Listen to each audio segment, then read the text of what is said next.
Halo guys, welcome back to my channel. Jadi dalam konten Tiara kali ini, Tiara mau menjelaskan tentang pengertian hukum acara perdata.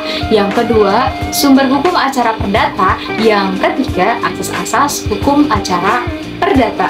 Nah, sebelum ke pengertian hukum acara perdata, kalian udah tahu belum sih pengertian hukum itu apa? Jadi, hukum itu banyak didefinisikan oleh para ahli. Tidak ada ahli yang sependapat tentang satu pengertian hukum. Maka dari itu, Tiara akan mengambil salah satu pengertian dari ahli, yaitu Abdul Qadir Muhammad. Menurut Profesor Abdul Qadir Muhammad SH, beliau menyatakan bahwa hukum adalah semua peraturan, baik tertulis maupun tidak tertulis, yang jika dilanggar maka akan mendapatkan sanksi yang tegas bagi para pelanggarnya. Dan masih banyak lagi pengertian hukum menurut para ahli lainnya. Itu cuma salah satu pengertian hukum dari para ahli hukum. Hukum acara perdata adalah peraturan yang bagaimana caranya ditaatinya hukum perdata material dengan perantaraan hakim. Lalu yang selanjutnya ada pengertian hukum acara perdata dari para ahli. Nah, Tiara ambil dari Wirjono Prodjodikoro. Beliau merumuskan bahwa hukum acara perdata itu sebagai rangkaian peraturan-peraturan yang memuat cara bagaimana orang harus bertindak di hadapan di muka pengadilan, serta bagaimana cara pengadilan harus bertindak satu sama lain untuk melaksanakan bagaimana jalannya peraturan-peraturan hukum acara perdata. Lalu yang selanjutnya, yang kedua, ada sumber hukum acara perdata.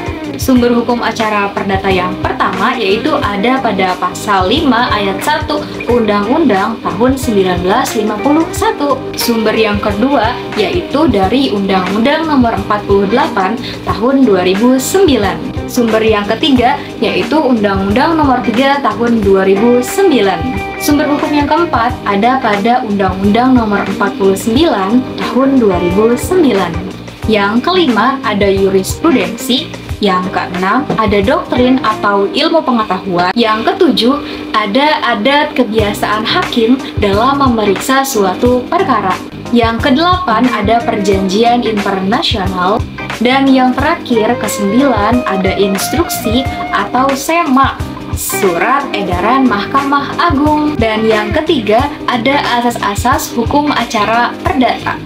Asas pertama yaitu ada hakim bersifat menunggu, yang kedua hakim bersifat pasif, yang ketiga ada hakim aktif, yang keempat sidang terbuka untuk umum, yang kelima ada asas mendengar kedua belah pihak, asas keenam putusan harus disertai dengan alasan-alasan, asas ketujuh hakim harus menunjuk dasar putusannya, yang kedelapan hakim harus memutus semua tuntutan, asas kesembilan beracara harus dikenakan biaya, dan yang kesepuluh atau yang terakhir adalah tidak ada keharusan untuk mewakilkan.